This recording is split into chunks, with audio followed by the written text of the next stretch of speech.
Agora, se eu quero me comunicar com o meu cliente ou com o meu potencial cliente, e esse meu cliente, por exemplo, é um empresário, se eu chegar falando para ele que o critério material da hipótese de incidência do imposto de renda, ele vai falar o quê? Ele não vai entender nada. São 3 as habilidades que formam o tributarista do futuro: técnica tributária, inteligência de negócios com uso de tecnologia e clientes.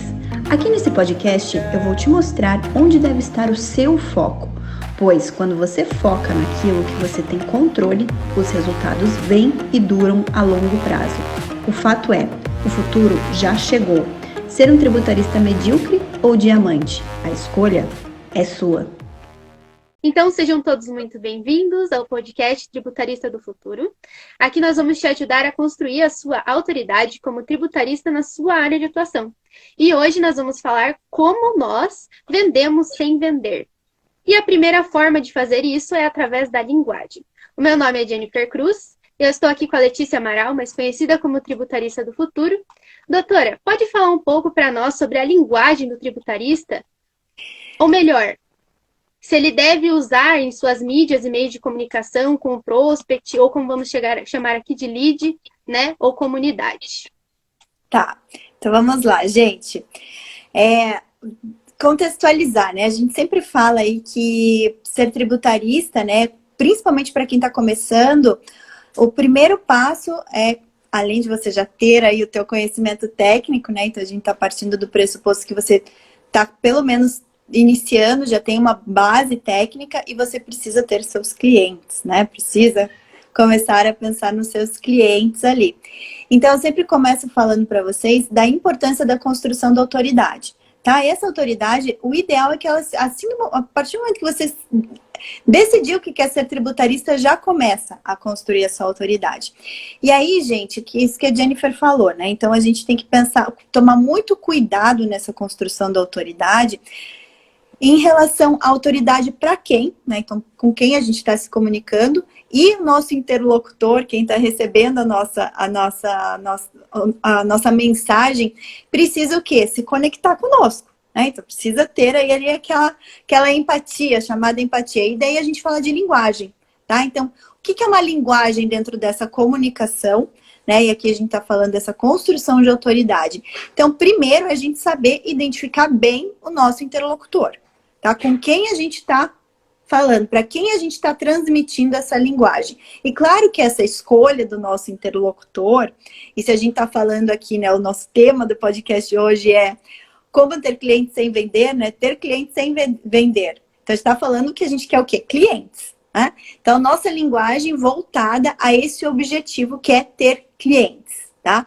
A não ser que vocês tenham um projeto assim como o meu, em que os meus clientes são vocês, são alunos, em que a nossa linguagem pode ser uma linguagem mais técnica, a não ser nesse ponto, se for outro ponto, se eu quero ter um cliente, uma pessoa física, uma pessoa jurídica, uma empresa, eu preciso entender a linguagem desse cliente e conversar com ele na mesma linguagem, para que ele possa se conectar comigo, né? Para que ele possa, assim, se identificar com aquilo que eu estou falando. Então, assim, se vocês estão falando com o juiz, por exemplo, o juiz não é cliente, mas ele é interlocutor. Aí, claro que vocês vão ajustar a linguagem, uma linguagem mais técnica, mais formal. Se vocês estão falando com colegas, assim como eu estou falando com colegas aqui, tem vários colegas de profissão, tem alunos, tem colegas. Então, eu posso falar de linguagem mais técnica. Se eu chegar aqui e falar, o critério material da hipótese de incidência do imposto de renda, a gente vai estar se comunicando aqui, a gente vai estar se conectando. Já não estou me conectando com a Jennifer, ela já fez uma cara assim. Com a Jennifer eu já não estou me comunicando. Mas com vocês eu estou me comunicando. Agora, se eu quero me comunicar com o meu cliente ou com o meu potencial cliente, e esse meu cliente, por exemplo, é um empresário, se eu chegar falando para ele que o critério material da hipótese de incidência do imposto de renda, ele vai falar o quê? Ele não vai entender nada. Né? Não vai entender nada. Assim, a gente já não criou aquela conexão, então eu já não me comuniquei bem com ele.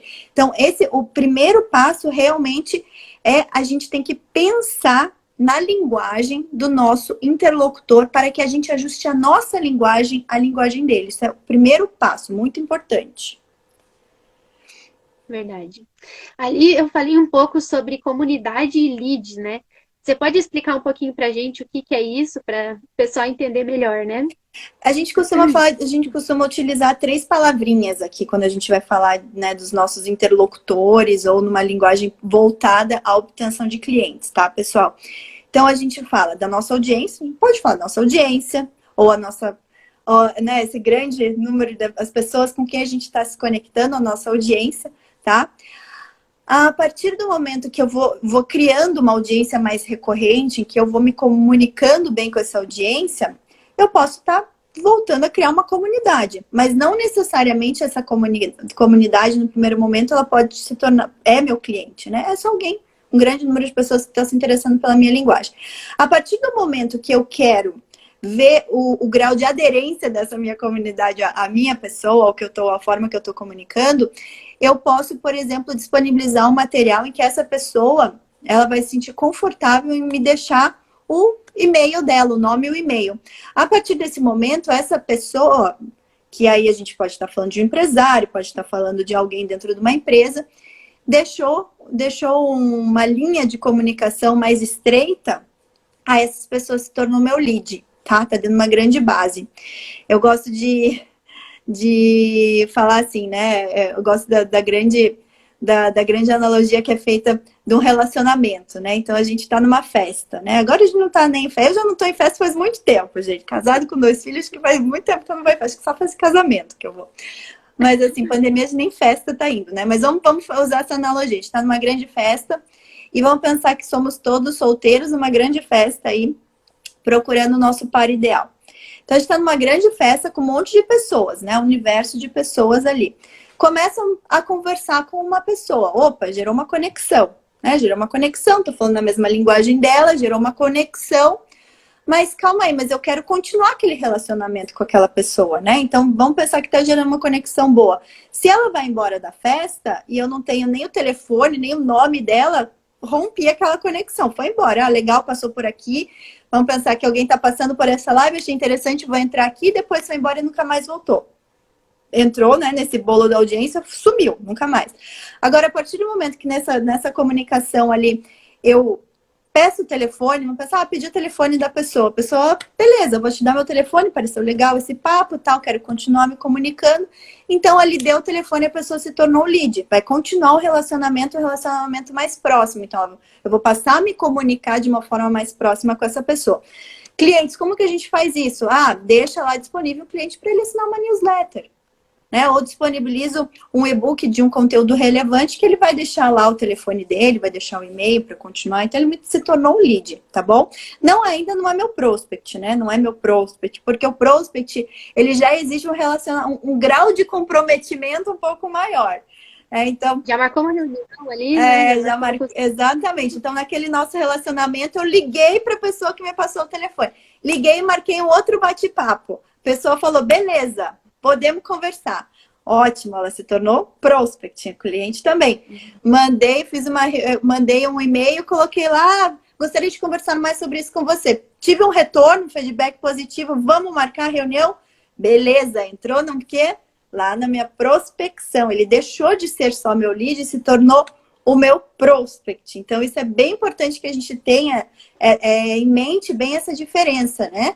E pode ser, gente, pode ser que quando eu falo em comunidade, que eu possa também estar falando de comunidade em que dentro dessa comunidade eu tenha clientes, prospects, leads e audiência de uma forma geral. São pessoas que estão sempre se conectando comigo, né? Ou comigo, com a minha marca, enfim, com o que eu estou falando, tá?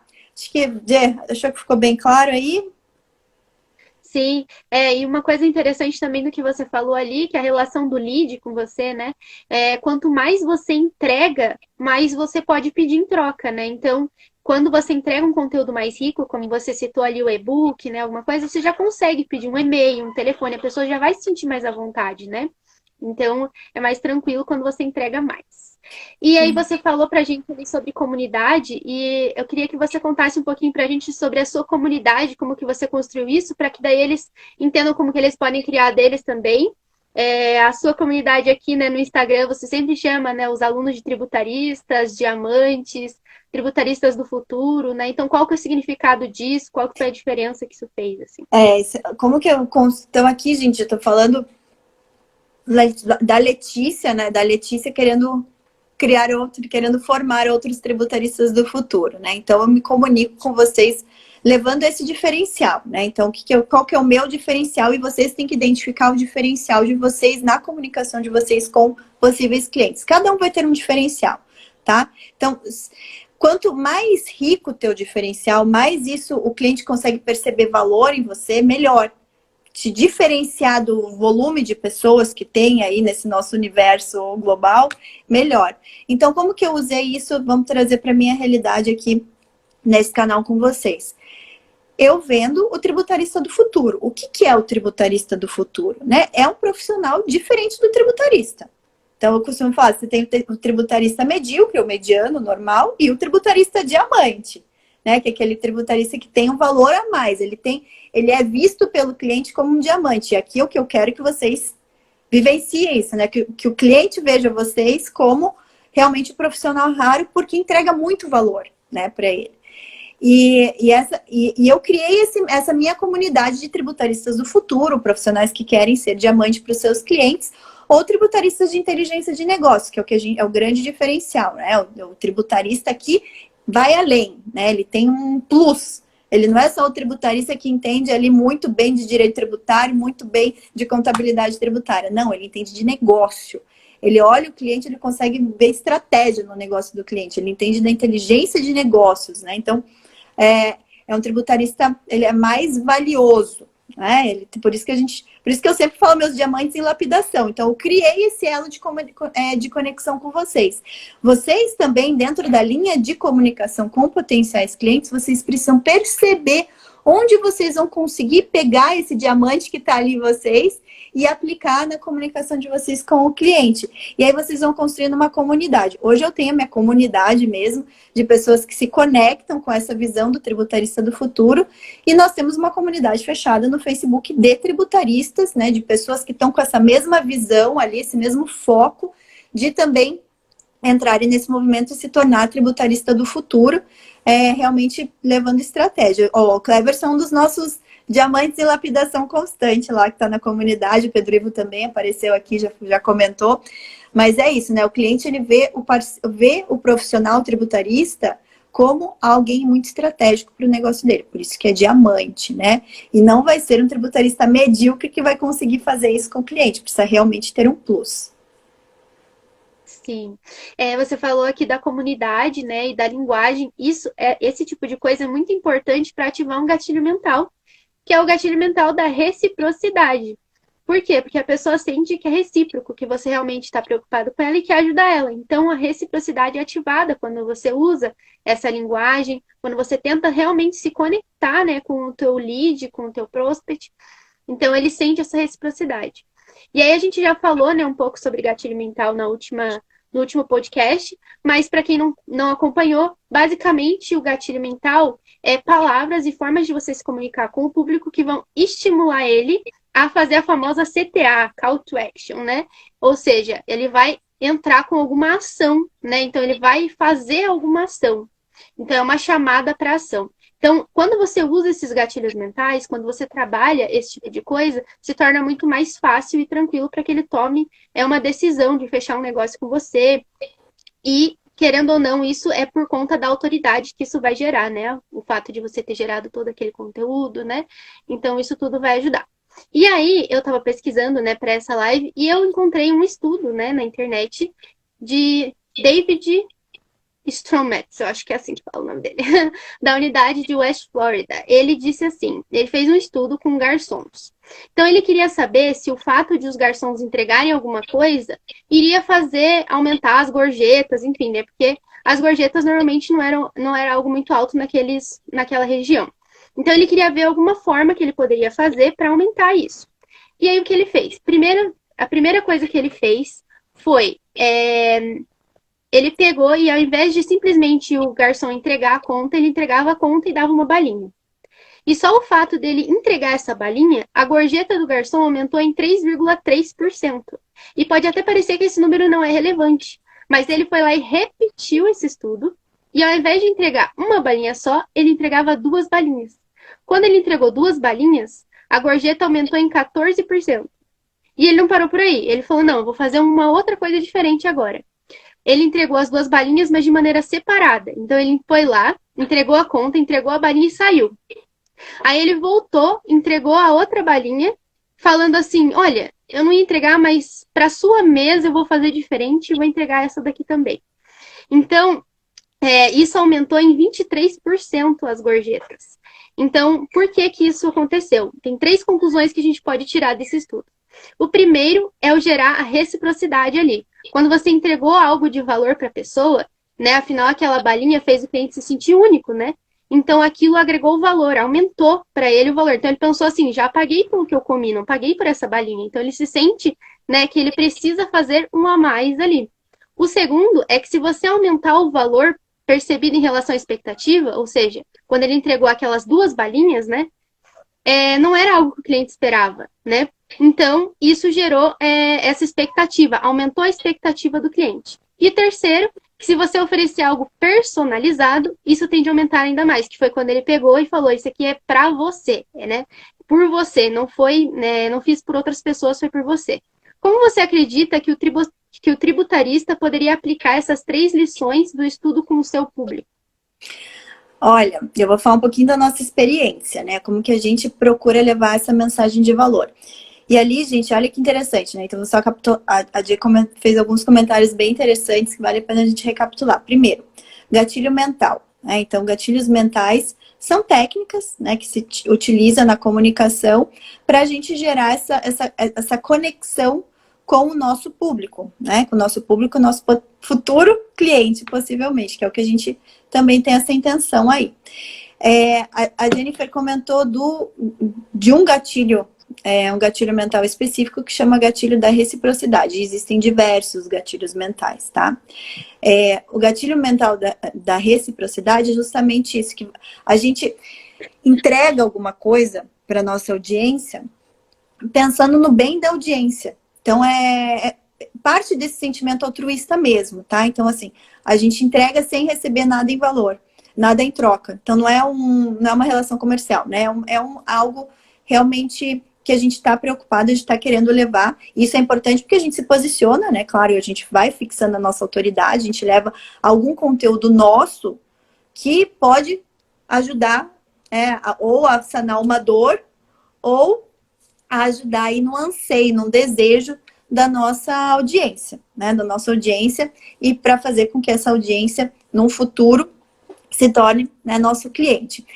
Então, aí ela comentou de um exemplo prático desse gatilho da reciprocidade, que é quando você dá sem receber nada em troca e você entrega algo de valor.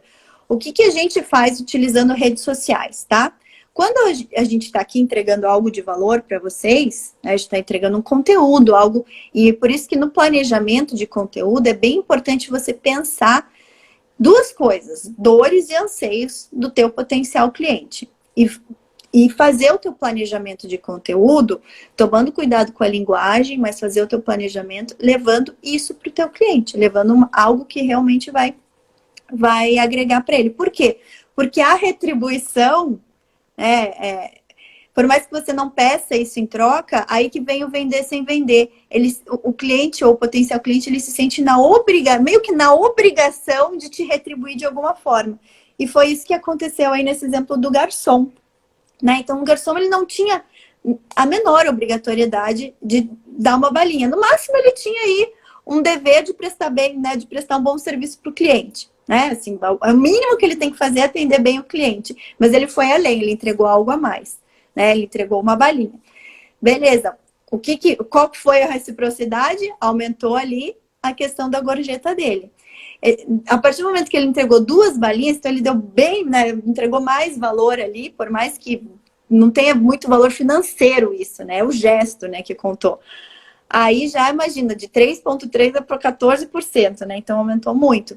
E a partir do momento que ele, nessa entrega de valor, ele ele usou algo assim personalizado para aquele cliente, então ele se preocupou individualmente com aquele cliente, aí que a gorjeta, né, o gatilho veio ainda, né, o retorno foi maior para ele. Então, quando a gente vai fazer isso na nossa profissão, meu trabalho é de excelência. Gente, o mínimo que vocês têm que ter que prestar um serviço de excelência para o cliente de vocês, tá? Mas o cliente, ele precisa ser valorizado, né? Ou vamos pensar, antes mesmo dele se tornar o seu cliente, ele precisa ver que você tem uma preocupação. Então, o que eu falo sempre para vocês aqui? Eu quero vender tese tributária, né? Vou falar é o que vocês mais gostam de falar, tese tributária, né? Assim, muito embora eu já sempre venha com os meus vários parentes aqui, mas vamos falar da tese tributária, que é o assunto que vocês gostam de falar. Quero fazer curso, doutora, quantas teses tributárias existem e tal, relação de teses, quantas teses mapeadas, daí você vai lá e vai fazer você vai fazer uma apresentação linda de tese tributária para o teu potencial cliente. Você conseguiu, gente. É uma bênção quando a gente consegue uma reunião. Você conseguiu marcar uma reunião e despejou 500 teses tributárias no colo do teu cliente. Você não se preocupou em identificar se aquela tese se adequa à realidade do seu cliente. Você não se preocupou em verificar se ele já tem aquela tese. Você só despejou. Então, olha quantos erros, né? Vamos pensar assim, quantas coisas que você poderia pensar no valor. Como que você poderia agregar valor? Agora vamos pensar, vou dar uma segunda chance, né? Ainda no nosso exemplo de tese. Conseguir a reunião com o cliente. O que eu vou fazer? Vou pesquisar aquele cliente. Vou pesquisar, olhar CNPJ, olhar se ele tem auto de infração, olhar se ele tem ação judicial, que tipo de ação judicial. Eu vou mapear o meu cliente.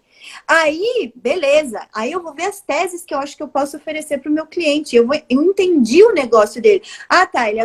Ele é simples, lucro presumido ou lucro real? Beleza, descobri que ele é lucro presumido, tá? Qual que é o ramo de atividade dele? Ele importa ou ele não importa? Ele é serviço ou ele é comércio? Ele é comércio, mas ele é comércio importador, comércio atacadista, comércio varejista. Então, você vai mapeando o negócio, aí você vai identificar e você vai chegar lá para ele com 2 teses, de repente. Porque não é a quantidade que importa, é o resultado que você vai levar para ele. Então, você conseguiu mapear pelo menos 2 teses, que você já tem uma noção do percentual quantitativo que isso vai gerar para ele de retorno. Então, vocês conseguem entender a diferença na entrega do valor? É muito diferente quando você despeja ali, uma oportunidade, você só trabalha com uma tese, vamos para todos. Isso não gera valor, né? O que gera valor é o cliente, aquele cuidado que você teve. Você teve já na primeira reunião, você já tratou ele com essa preocupação. Então, aí ele vai conseguir identificar valor, né? Exatamente. Isso que você falou me lembrou aqui a questão do nicho. A gente fala muito sobre nichar conteúdo quando a gente fala sobre marketing, né? Por quê? Exatamente por isso. Quando você vai falar de marketing, para você construir a sua autoridade, você tem que construir a sua autoridade baseado em algum conteúdo em específico, né? Não adianta... tem muitas pessoas, né, que vêm e falam pra gente assim, eu sou tributarista, mas eu também atendo trabalhista, eu também atendo, né, e fala das outras áreas que ele atende. E eu queria que você falasse um pouquinho disso, sobre você nichar o seu conteúdo, qual vai ser a importância disso, né, em relação à linguagem, como que você vai trabalhar com o cliente, com o prospect. Gente, é importante a gente definir o que a gente é, né? Primeiro, o que a gente é. Onde que está o nosso foco? Porque realmente, vamos pensar ali, tributarista, existem tributaristas que têm uma formação em direito, como é o meu caso, sou uma advogada tributarista. Existem tributaristas que já têm uma profissão prévia, contador, administrador, economista. Alguns que não, que só têm um curso técnico ou só estudou para ser tributarista, né? Vamos pensar, alguém que só fez o curso de formação tributarista do futuro. Beleza? Ensinamos tudo sobre ser tributarista lá. Então, ele é um tributarista, com algumas limitações à prestação de serviço. Então, você se posicionar em relação ao que você é efetivamente.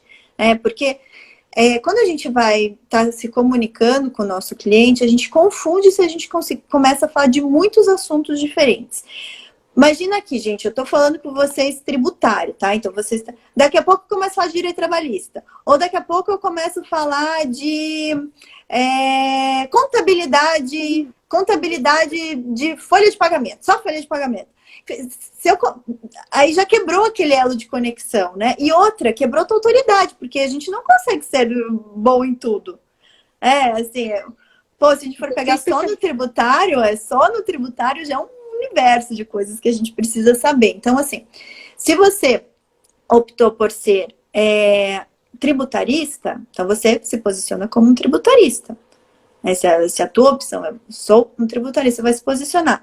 A questão, isso é o meu, né? Então, beleza, eu sou tributarista e eu quero, aí sim, eu quero entender, eu sou tributarista do quê? De quem?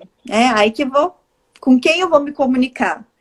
Aí é uma escolha. Quem eu quero atrair para ser o meu cliente? Aí eu vou me comunicar com ele. Aí eu posso estabelecer um nicho de atuação, que é o que a Jennifer comentou. Um nicho de atuação. Então, eu quero ser tributarista de pessoas. Beleza. Ótimo. Vou usar uma linguagem para pessoas e tratar as dores ou os anseios de pessoas e o que eu, como tributarista, posso ou fazer para amenizar aquela dor ou para fazer com que a pessoa atinja aquele anseio. Mas eu vou me comunicar com pessoas. Não, eu não quero ser tributarista de pessoas, eu quero ser tributarista de empresas. Ótimo. Se a gente está fazendo uma comunicação, o que eu acho mais efetivo? Uma comunicação via redes sociais, a gente pode falar para todas as empresas? Podemos falar para todas as empresas, não é errado a gente falar para todas as empresas, né? Desde que a gente consiga agregar valor, né? E de repente, às vezes a gente está tratando de um assunto, outro, mas se eu quero ser um pouquinho mais focado, também posso. Então, eu quero ser tributarista de empresas que sejam empresas do setor, que sejam importadoras atacadistas, por exemplo. Quero só porque eu gosto dessa área de importação, eu gosto porque daí eu já misturo com direito aduaneiro, né? Passo essa parte de aduana, que tem muita ligação com o tributário, eu quero só. Então, eu vou voltar a minha comunicação e eu subnichei. Então, eu nichei em empresas, eu subnichei nas empresas que sejam importadoras atacadistas e vou produzir conteúdo para elas. Aí pode ser que a gente, né? Pode ser que seja ruim, pode ser que seja bom. Vai depender do teu objetivo. Quanto mais subnichado, mais você vai atrair você vai se comunicar e mais autoridade você vai ter no assunto. Então, assim, por exemplo, se vier, vamos pensar, se vier hoje falar comigo alguém que seja, pensar em algum nicho que eu não faço a menor ideia, nunca tenha atuado aí para algum nicho específico. Sei lá, alguma empresa que está desenvolvendo uma tecnologia aplicada à biomedicina. Sei lá, gente, estou inventando aqui qualquer coisa. Eu não sou nunca atuei por esse tipo de nicho, né? Assim, então, calma, pode ser que tenha algumas peculiaridades que eu não vou ser autoridade.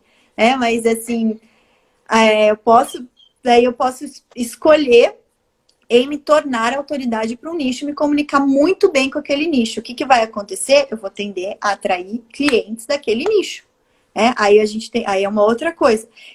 Para mim, na minha opção, tudo bem eu atrair várias empresas do mesmo nicho, não vai gerar um conflito de competência, de interesses, né? Porque de repente eu sou tributarista de inteligência de negócio, vou mapear o mercado com dados tributários para uma empresa. Tá, mapeei para uma, gerei um conflito de interesse com a outra. Então, aí eu não posso ser tão subnichado. Então, é bom a gente pensar nisso na nossa comunicação para pensar na estratégia. Mas tudo bem, Letícia, pode ser que a minha forma de atuação não tem problema. Eu posso ter todo o mercado de empresas que sejam atacadistas importadoras, não tem problema. Posso ter uma carteira de clientes, porque o serviço que eu vou prestar não vai gerar uma questão que eu vou ter tanta confidência, que vai exigir uma exclusividade no nicho. Então, isso é uma questão só da gente definir estrategicamente a nossa atuação. É verdade. Não, ajudou muito. E exatamente como você falou, né, a questão de você, por exemplo, né, eu já vi alguns alunos falando assim, mas eu não quero deixar de atender, né, porque já tem um cliente que é de outra área e tudo mais, não acredito que esse seja o problema. O problema é você se posicionar como autoridade e se especializar mesmo em um assunto, né? Não que seja um problema você atender de outros assuntos também, né? Não. E você falou bastante ali também sobre gerar valor e, né, como assim gerar valor? O que que eu posso fazer para gerar valor, né? Como assim? O que que é isso, né? Gerar Olha, a gente valor. pode pensar assim, vamos pensar em situações do nosso dia a dia, né? Quando que eu identifico que alguém gerou valor para mim? Vamos pegar ali o exemplo que a Jennifer estava falando em restaurante, né? Então, restaurante. Vamos pensar lá nos meus 20 e poucos anos, para mim o programão, era sair para jantar. Até ontem eu estava brincando aqui com a Gi, com o Tuan, ali no escritório, porque o Tuan falou que ele só come para encher o bucho. A Gislaine e o Tuan são meus sócios, tá, gente? Então, o Tuan falou que para ele só come para encher bucho, porque para ele não tá nem. E a Gi não, falou: Tuan, você tá me agredindo, porque eu gosto de cozinhar, para mim é uma experiência, eu gosto de receber pessoas, cozinhar para as pessoas. E a gente tava discutindo justamente isso. Eu falei, nossa, eu gostava tanto, né? Eu gostava. Agora, com essa questão de lockdown e tal, e pandemia, a gente baniu, mas para mim sempre foi uma experiência ir num restaurante, né? E é uma experiência, uma coisa gostosa, assim.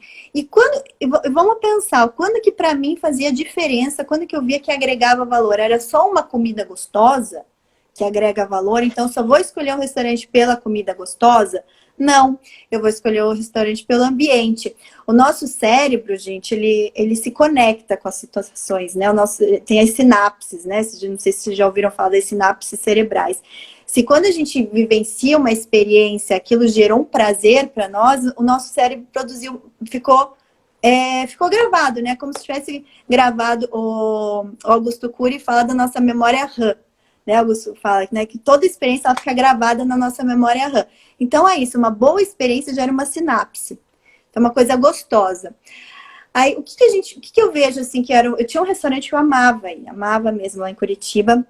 Sempre que era para sair para jantar, eu gostava de ir naquele restaurante de massa, um restaurante italiano bem gostoso lá. Eu gostava de ir lá no ambiente, e não era só pelo ambiente. O que gerou uma sinapse? Porque uma vez que eu fui lá, o dono do restaurante estava passando de mesa em mesa, cumprimentando os clientes, conversando, dando aquela atenção.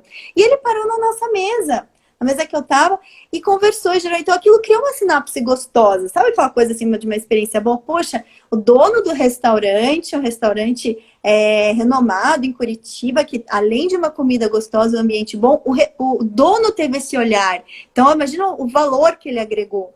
Então, é essa experiência que a gente quer passar para o nosso cliente, ou mesmo antes dele ser nosso cliente, né? Despertar esse desejo dele ser o nosso cliente, né? E falar, poxa, eu vou ter... Então, contar coisas, assim, momentos, como que vocês atuam no dia a dia, esse carinho, essa atenção, né, esse foco em gerar resultado e agregar no seu cliente, seja ele pessoa física ou pessoa jurídica, vai despertar o interesse em outros, né? Se você usar esses gatilhos mentais, e aqui é um outro gatilho mental, né? Que é o gatilho mental da história, as pessoas se conectam com histórias. Então, com certeza, eu despertei a hora que eu comentei essa história do restaurante, vocês lembraram de algum momento da vida de vocês que também gerou uma sinapse positiva. Então, esse é um outro gatilho bom, né? Na comunicação, não pensar só em coisa técnica. Supremo Tribunal Federal decidiu não sei o que, não sei o que, não sei o que lá. Não.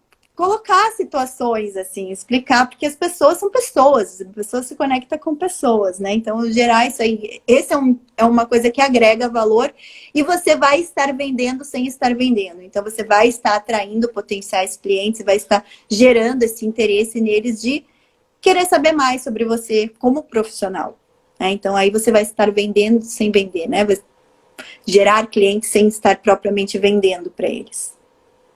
Sim. Legal. Eu queria falar também uma experiência minha aqui, bem rapidinho, é que eu também tenho essa história com restaurante, para mim, assim, vamos fazer alguma coisa com os amigos, comer em um lugar diferente, fazer alguma coisa diferente, né? E eu amo essa coisa dos games e tal, então tem um restaurante que é lá perto da Maraias Beck, que ele tem videogame dentro do restaurante. Então eu achava muito legal, sabe? A experiência, às vezes, e lá era bem mais caro, o hambúrguer era o mesmo, o gosto era o mesmo. Mas pelo fato da experiência, né, por ser algo personalizado, então algo que vai atrair um público em específico, né? aquilo me atraía mais e eu estava até disposta a pagar mais caro por aquilo. Então, realmente, isso agrega muito valor. Quanto mais personalizado, melhor, né? E você tocou num ponto importante aí, Gê. Vamos falar aí da questão do valor versus o preço, né? Muita gente vem falando assim, poxa, Letícia, mas é tão difícil, o cliente vem e fala e quer negociar honorários. O Daniel Silos, que é um dos nossos mentores lá da comunidade, ele ensina muito bem isso, né? Como a gente não se preocupar na questão de negociar. Então, por quê? Porque primeiro, gente, estrategicamente a gente tem que mostrar o nosso valor. Mostrar o nosso valor, mostrar os nossos diferenciais. Então, passar isso para o cliente antes até mesmo de chegar a passar valores, né? Então, você mostra todo o seu valor, você agrega, porque depois o cliente ele vai ver, poxa, eu quero um profissional assim. Eu quero um profissional assim e ele não vai estar se preocupando tanto em barganhar.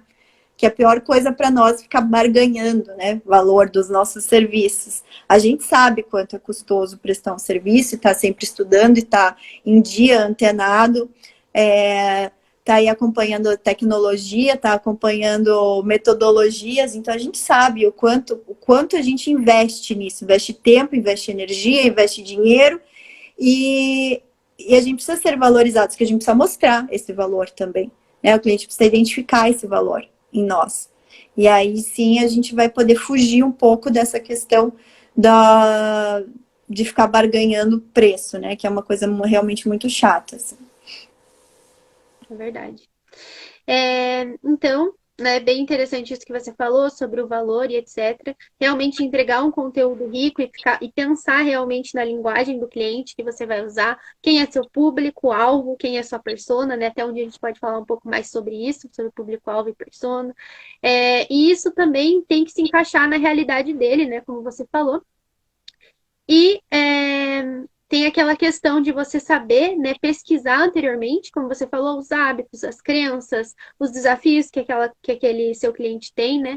Então, a persona é algo bem mais específico nesse sentido, né? Então, você saber exatamente todas as dores desse cliente é uma coisa muito mais específica do que simplesmente você falar, são clientes que ganham tanto e sei lá, são de tal ramo, né? Então, você especificar mais ainda. Pensar num cliente em específico, né? Pensar numa pessoa em específico, se conectar com essa pessoa em específico vai te ajudar a entender melhor ainda, né? Quais são os desafios e as crenças dele. E quando você tiver isso em mãos, você vai entender e conseguir falar exatamente o que aquela pessoa precisa ouvir. E falando um pouco de design, né, que é a minha área aqui, não adianta você falar, por exemplo, de previdência, né, e você usar lá uma imagem no seu post ou nas suas comunicações de uma pessoa de terno e gravata, as pessoas de mãos dadas, né, que a gente vê muito por aí. Porque o que essa mensagem, o que essa imagem tem a ver com o seu conteúdo? Então, a linguagem, ela não é só construída pela sua escrita, que muita gente confunde um pouco, né? Não é só a sua escrita, é a imagem, é as formas que você usa, as cores que você usa, a intensidade, tudo que compõe a comunicação, é a forma como você está se comunicando com o seu público, é a linguagem. Então, você tem que pensar nisso para você seguir em todos os seus lugares essa mesma linguagem, né? Isso é importante também. E isso é o que ajuda muito também você a vender sem vender, porque você vai estar mostrando ali que você realmente entende daquele assunto específico e você está se comunicando com aquela pessoa em específico também. Também tem a melhor coisa que tem, gente, é quando a pessoa teu potencial cliente, né? Que é bem isso que a Jennifer falou da tua persona, né? Se você acerta a mão ali na comunicação com a sua persona, é como se a pessoa estivesse ouvindo você falar diretamente para ela. Gerou um grau de conexão que a pessoa realmente ela se identifica. Ela fala, não, isso que ela está falando é realmente o que eu estou precisando, é isso que eu quero. O melhor dos mundos é quando a pessoa fala, não, é exatamente isso que eu quero, é exatamente isso que eu estou procurando. Aí você realmente já foi meio caminho andado para essa pessoa se tornar teu cliente. É verdade. Às vezes, né, como a gente falou, os tributaristas ali estão mais preocupados em falar de uma notícia que saiu e etc. Mas às vezes o que interessaria mais o cliente era saber como aplicar essa notícia no dia a dia dele. O que ele vai ver isso de vantajoso? Qual é a oportunidade que ele pode ver? Qual que é a relevância daquela notícia para a vida dele? Né? O que aquilo vai impactar, seja de forma positiva, seja de forma negativa, né? Na questão do negativo, Aí a gente pode falar, né, por que isso tem que gerar um medo, né? Aquele medo assim, não, mas se eu não me preocupar com isso, vai me gerar um prejuízo aqui. Né? E daí, a hora que você comunica isso, você já mostra o que você está disposto a fazer para ajudá-lo, no sentido, né, de evitar que aquele medo dele se concretize. Sim. É bem isso que você falou, né? Não só apresentar os problemas, mas apresentar as soluções, né? Que é muito mais interessante para o cliente. E, bom, então isso acho que essa parte toda que eu falei aqui, que a doutora falou, resume bem o que a gente está querendo dizer com linguagem. Mas eu queria que você desse algumas dicas, doutora, de alguns conteúdos, né? Para que eles podem usar, né? Que sempre existe aquela dúvida, mas como que eu começo? O que que eu faço, né? Que tipo de conteúdo que eu apresento? Então, vamos colocar um exemplo aqui, só para eles entenderem bem, né? De um serviço que a gente ensina dentro do BPT Educação, usando, então, o planejamento tributário. Que tipo de conteúdo que seria interessante, né, para eles publicarem com relação ao planejamento tributário, para eles terem uma ideia? Olha, vamos pensar, planejamento tributário. De repente, se você se... Gente, acho que antes até de pensar, eu já vou voltar no planejamento tributário, mas se vocês estão começando a firmar a autoridade de vocês, acho que a melhor coisa para começar é vocês se apresentando, tá? Não sei se todo mundo aqui já fez isso, mas às vezes a gente começa, e de repente até a gente mesmo já tem cometido essa falha. Mas assim, quando a gente começa a se comunicar, é bom a gente se apresentar, seja a nossa empresa, quem somos, para que estamos aqui, né? Então, se apresentar, acho que isso é bem importante. A gente partir assim, ter um conteúdo de apresentação, né? Seja um vídeo, seja um texto, uma imagem, ou os dois, né? Mesclar conteúdos, fazer um conteúdo de vídeo, porque tem gente que se conecta mais com vídeo, fazer um conteúdo de post escrito com uma imagem, porque tem gente que se conecta mais com isso. E tudo no começo é um grande laboratório, né? É um grande laboratório. Aí, como se você está falando de planejamento tributário, você pode falar um exemplo. E não precisa ser um exemplo seu, que você já... Porque você está começando, isso não tem exemplo seu. Mas tá cheio de notícia por aí. Né? Tá cheio de notícia. Vou falar de um caso que não é um planejamento tributário, mas é um caso que tá na mídia aí, né? Questão da apreensão do proprietário da Ricardo Eletro, né? A questão negadora e tal. Então, e como dele existem vários. Volta e meia aparece um escândalo aí na mídia de alguma empresa que entrou na mira aí de alguma ação da Polícia Federal ou da Receita Federal. Então a gente tá, né? O que a gente tem que tomar muito cuidado é da gente se posicionar num caso que a gente não saiba, né? E principalmente para quem é advogado, tem lá no Código de Ética, né? Bem mais restrito, que veda isso é proibido, você não pode falar de casos, se posicionar em relação a casos concretos, mas você pode extrair exemplos e utilizar de analogia. Tá? Você não precisa falar o dono da... O que eu aprendi, o que essa empresa pode aprender com o dono da Ricardo Eletro, não é isso, tá? Mas você pode falar de cuidados, né? Cuidados, por exemplo... você está pensando em deixar de recolher o seu ICMS porque você precisa priorizar sua folha de pagamentos. De repente, você dá uma solução melhor. Olha, e daí explica, existe um risco agora que está mais evidência, né? Porque teve um julgamento, você pode utilizar de uma linguagem técnica acessível, que o cliente entenda, né? Mas mostrando que você tem conhecimento técnico, mas de forma mais acessível ali. E colocar uma outra... então, de repente, se você está pensando porque você não tem mais caixa e precisa parar de pagar o ICMS para priorizar o teu pagamento do funcionário, de repente você está recolhendo outros tributos de forma indevida em que você pode ter um retorno rápido por meio de um diagnóstico tributário.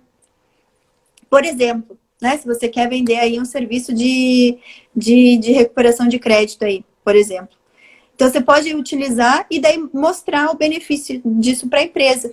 Né, que daí, ao invés de ela deixar de recolher, ela tem como fazer de uma forma menos arriscada, mas gerando um benefício para ela. Então, é o exemplo de comunicação, você partir de exemplos, né? Partir de exemplos, tomando esse cuidado, né? Principalmente para a gente que é da área jurídica, aí tem que tomar muito cuidado com as vedações, os limites aí da OAB, mas se comunicar, porque a gente está produzindo conteúdo, né? Um conteúdo de relevância aí, dando um alerta. Sempre algo que pega na dor, né? Na dor, no medo, desperta o medo, é algo que tende a chamar mais para ação, tá? Tende a chamar para ação. Isso que você falou da OAB é algo que realmente deixa os advogados, né, com muito medo, né, de se expor nas redes sociais e falar e trazer conteúdos para as redes sociais, porque eles ficam muito com uma crença limitante, digamos assim, né, de achar que tudo que eles vão falar eles vão estar querendo vender, mas é isso que a gente está falando aqui para vocês, é o vender sem vender. Né? Então, você usar essas informações, aquela coisa, inteligência de negócios, né? Então, você aprender a analisar algo e usar isso a seu favor, mostrar isso para as pessoas, né? Exatamente. Tem uma pergunta aqui do Francisco. O Francisco está perguntando assim: professora Letícia, quais serão os melhores instrumentos para que nós possamos fazer a pesquisa apurada sobre o nosso provável cliente? Francisco, os melhores instrumentos são os instrumentos que a gente tem gratuitos na internet, tá? Você tem o site do Comprote, que é um bom instrumento de pesquisa, tá? No site do Comprote da Receita Federal, você consegue identificar pelo CNPJ, tá? Então, o primeiro passo é você buscar o CNPJ, tá? Se você colocar o nome da empresa que você tem em reunião na internet, você já vai achar o CNPJ, entra lá, faz uma pesquisa de CNPJ, na própria Receita Federal. Você, na Receita Federal, tem lá embaixo um botãozinho Consulta QSA, que daí você aperta lá, vai aparecer o quadro societário daquela empresa, quem são os sócios e quem é administrador. Então, aí você já tem mais mecanismos de busca com o nome da pessoa. Você busca rede social, busca LinkedIn, por exemplo, se conecta com a pessoa já pelo LinkedIn, né? Ou pelo próprio Instagram, pelo próprio Facebook, enfim. Você consegue se conectar. Entender quais são os valores, quais são os interesses daquela pessoa, tá? É um trabalho de meio que detetive mesmo, investigação. Então, daí com o CNPJ você vai lá no Comprote. No Comprote você vai ver toda a relação de processos administrativos que a empresa tem. É uma fonte de pesquisa. Outro, Regularize, portal Regularize também. Se a empresa tiver algum parcelamento, tiver dívida que está lá, você vai enxergar isso também no Regularize da Receita Federal. Você pode ver, eventualmente, se é um devedor, né? Você tá lá na lista das pessoas que podem fazer a transação por adesão da Receita Federal. Tem um edital, né? Com toda a relação de empresas lá que estão classificadas como passíveis de aderir. É outra fonte de pesquisa. Você pode pesquisar nos sites dos tribunais. Busca lá, a gente sempre busca Tribunal de Justiça para questão, né, de tributos estaduais, municipais e os tribunais regionais federais. Daí, claro, pesquisar no da região da empresa ou no TRF1, porque de Brasília também tem muita empresa que prefere dar entrada em processo lá. Mapeou, se você é advogado, você tem acesso à íntegra do processo, tá? Tem os processos que não estão com sigilo, que a maioria não tá, entra lá no processo, vê tudo que tem de informação lá dentro da empresa, tá? Por incrível que pareça, tem empresas que não põem sigilo sobre documentos relevantes, e daí a gente consegue ter mais subsídios aí para uma primeira reunião aí chegar já bem preparado, tá? Preparado, mapeado. Com isso que eu te falei, você já consegue fazer um bom mapeamento da empresa, tá? Com isso que eu te falei, CNPJ, QSA, entrar nas redes sociais, Comprote, portal Regularize da Receita Federal e tribunais, você já tem aí, consegue fazer todo um memorando aí da empresa para você se preparar bem para uma reunião, tá? Isso daí é bem importante. Ou também, gente, que a gente tem feito para a questão... A Fernanda está falando, tem a Juscesp também, que é gratuito, né? Na Juscesp você consegue verificar até o contrato social, se é empresa, né? Estatuto social, se for uma SA, enfim. Mas tem também um portal bom ali para olhar. Se for empresa aberta, né? Você tem também lá no próprio Nota Fiscal Eletrônica, no portal do SPED, também tem a central de balanços. Então dá para mapear bastante coisa. Enfim, gente, tem muita fonte de dados aí importantes que são abertos e você consegue fazer esse mapeamento, tá? Uma coisa que eu ia falar, às vezes você não tá ainda nesse nível de ter a reunião. Você está mapeando o mercado e está construindo sua autoridade. E hoje o que está mais acessível para nós, né, por conta da pandemia, que a gente tem que ficar mais recluso, não consegue sair, né, fazer evento de networking, conhecer pessoas, é utilizar o poder da internet e das redes sociais. Então, o que vocês podem fazer? A partir do momento que vocês desenharam aí tua persona, teu potencial cliente, começa a se conectar com eles pelas redes sociais. LinkedIn é um bom canal. Você tem nome, você descobriu o nome das pessoas que trabalham. E no LinkedIn você joga lá o nome da empresa, já aparece todo mundo que trabalha na empresa. Começa a se conectar. Se conecta com essas pessoas e começa a produzir conteúdo relevante para eles, tá? Começa a produzir, gerar conexão por lá. Aqui pelo Instagram também é uma boa ferramenta para gerar conexão. Começa... Não façam só aquele movimento de começar a seguir páginas de empresas, tá? Tentem descobrir as pessoas que trabalham nas empresas, porque como eu falei para vocês, as pessoas se conectam com pessoas. Então, descobrir, e isso que a Jennifer falou que é importante, quem é a sua persona? A persona não é uma pessoa jurídica, por mais que você queira atender pessoas jurídicas, quem vai te contratar é uma pessoa física. Então, essa é a tua persona. Quem é dentro da empresa que vai abrir o caminho para você ser contratado? Então, é o diretor financeiro? É o gerente tributário? É o analista fiscal? Quem é? É o contador? Quem é que vai abrir? É o próprio empresário, né? Em alguns casos é o próprio empresário. Então, saiba quem é a sua persona, quem você tá, né? Quem é a sua persona, e aí você começa a fazer essa conexão e começa a gerar conteúdo, porque o teu conteúdo vai começar a circular, né? Aí mais pra frente a gente começa a entrar em mais detalhes, né, de como poder fazer esse conteúdo chegar para as pessoas certas, mas hoje acho que a gente não vai ter tempo. Nosso tempo já está acabando aqui. Então, gente, se alguém mais tiver alguma dúvida, esse é o bom de quem participa aqui online, né, que pode aproveitar para escrever suas dúvidas aqui no chat. Para quem vai ouvir isso em podcast, então tente participar online na próxima vez para poder tirar suas dúvidas também aqui ao vivo. Então, fica um tempinho para quem quiser tirar alguma dúvida. Enquanto isso, eu queria que a doutora falasse também um pouquinho só sobre o tributarista, porque tem uma crença limitante também. Crença limitante nada mais é do que um pensamento que te impede a tomar uma ação, né? Então, algo que te restringe, né? Você acredita naquilo e daí começa a se afastar do objetivo, né? Então, uma crença limitante. Algumas pessoas têm a crença limitante sobre tributarista ser advogado. Como a gente falou um pouco de OAB aqui, eu acho que você podia falar um pouco disso. Porque, por exemplo, eu acho que eu sou uma tributarista também, né? Eu falo com tributaristas, só que voltado para o marketing, né? Voltado para design, enfim. Então, também sou uma tributarista. Vou falar um pouquinho disso pra gente. Eu ensino bem isso para quem está lá, primeiro módulo do curso de formação tributarista do futuro, explicando justamente isso, né? Porque é uma das maiores objeções aí. Esses dias eu coloquei uma enquete aqui no Instagram de um post que eu tinha feito explicando justamente isso, que não é só advogado que é tributarista, né? Isso é uma crença limitante. E ainda coloquei lá no post, se você já teve essa dúvida ou ainda tem. E tem gente que falou que ainda tem essa dúvida, mas será que é isso mesmo? Não é só advogado que pode ser tributarista?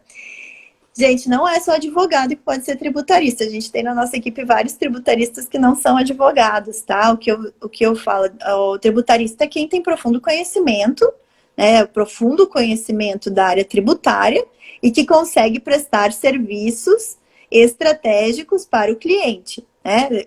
A partir desse conhecimento da área tributária. O que o advogado tributarista faz? Tá? O advogado tributarista, ele tem a prerrogativa de atuar perante o Poder Judiciário, seja na defesa, perante o Poder Judiciário, tá? Não é na esfera administrativa, não é prerrogativa do advogado tributarista, tá? Então, você quer fazer uma defesa de auto de infração, não precisa ser advogado. Mas o advogado tributarista, ele tem a prerrogativa do Poder Judiciário, de agir perante o Poder Judiciário, tá? E também de prestar consultoria jurídica, tá? Então, tudo que envolver um parecer jurídico, uma análise jurídica, tá? Aí sim você precisa de um advogado tributarista.